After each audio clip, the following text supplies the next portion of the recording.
तुम्हारी बात सुनो, तुम्हारी बात समझो, और तुम्हारी फैमिली ने जो मेरी सेल्फ रिस्पेक्ट के मुंह पर तमाचा मारा है उसे चुपचाप झेलती जाओ।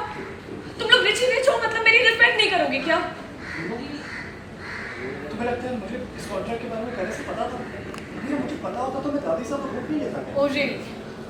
मतलब तुम्हें लगता है मैं चाहता हूँ तुम काम छोड़ के घर पे बैठो? लेकिन तुम ये तो चाहते हो ना कि शादी के बाद जल्द से जल्द हमारा बेबी हो जाए।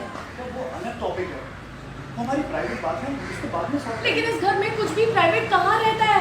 इस घर में तो वही होता है जो दादी साहब चाहती है। तभी तो उन्होंने हमारी फैमिली प्लानिंग हमसे बिना पूछे कर दी। हाँ प्लीज जाके उनसे बात करो और उनको जाके बोलो कि मैं कोई डॉल नहीं हूँ, मैं इंसान हूँ और मेरी सेल्फ रिस्पेक्ट के साथ वो इस तरह से खेल नहीं सकती। स्टॉप इट अरमान, तुम ये कॉन्ट्रैक्ट पढ़ने के बाद उन्हें कैसे डिफेंड कर सकते हो? इस कॉन्ट्रैक्ट के हिसाब से मुझे काम करने का, अपने करियर बनाने का, सपने देखने का कोई हक ही नहीं है। शादी के बाद मेरी सिर्फ 2 जिम्मेदारियां होंगी, बच्चा करो और उसे संभालो। और अगर किसी भी रीजन से शादी नहीं चलती है जो दादी साहब के हिसाब से होने वाला है, तो बच्चा भी पोदार फैमिली को मिलेगा, क्योंकि पोदार साहब परफेक्ट। तुम लोगों से तो कोई, क्योंकि पोदार साहब परफेक्ट, तुमसे तो कोई गलती हो ही नहीं सकती। सारी गलती तो मुझसे ही होगी और उस गलती की सजा भी डिसाइड हो गई कि मुझसे मेरा बच्चा छीन लिया जाएगा। ये क्या है? सब्सक्राइब करें इंडिया फोरम्स हिंदी को और घंटी के निशान को दबाएं ताज़ा खबरों के लिए। और मैं गधी हूँ जो मैं सोच रही हूँ कि मैं तुम्हारा घर संभालूंगी, मैं तुम्हारे घर की बहू बनूंगी। तुम लोग तो मुझे गुलाम बनाने पर तुले हुए। कि क्या बेसरकार की बातें कर रही हो तुम? एक्चुअली लेकिन तुम लोग तो मुझे गुलाम बनाने पर तुले हुए। अभी ना, क्या बेसरकार की बातें कर रही हो तुम? तुम्हें पता है ना, डे 1 से तुम्हारे फूफा साहब मुझे गोल्ड डिगर बुलाते आए। माँ चाहती है कि मैं घर पे बैठी रहूँ, काम ना करूँ, और दादी साहब ने तो हर हद पार कर दी है। इस कॉन्ट्रैक्ट के जरिए उन्होंने मेरी लाइफ की किस्मत सब कुछ लिख दिया।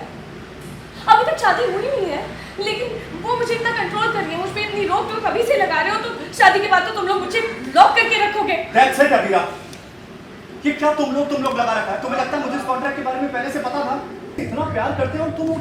राइट, वो लोग मुझसे बहुत प्यार करते हो। ये लव लेटर ही तो भेजा है उन्होंने मेरे लिए। ये गलतफहमी है। ये गुरूर है अरमान कि तुम्हारे पास पैसे और मेरे पास नहीं है। तो तुम्हें लगता है मुझे भी इस बात का गुरूर है? क्यों? अभी थोड़ी देर पहले तो तुम कह रहे थे ना कि तुम्हारे सारे पैसे मेरे हैं और मेरी सारी लोन लायबिलिटी तुम्हारी है। तो इसमें गलत क्या है? क्या गलत है इसमें? अब इसमें भी तुम्हें कुछ गलत नजर नहीं आ रहा है?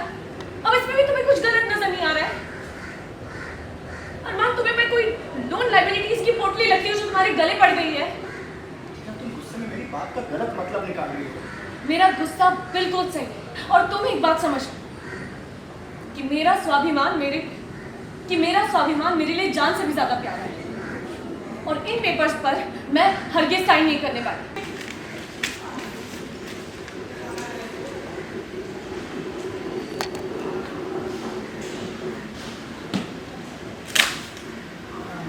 चोट लगी, रोही भागे।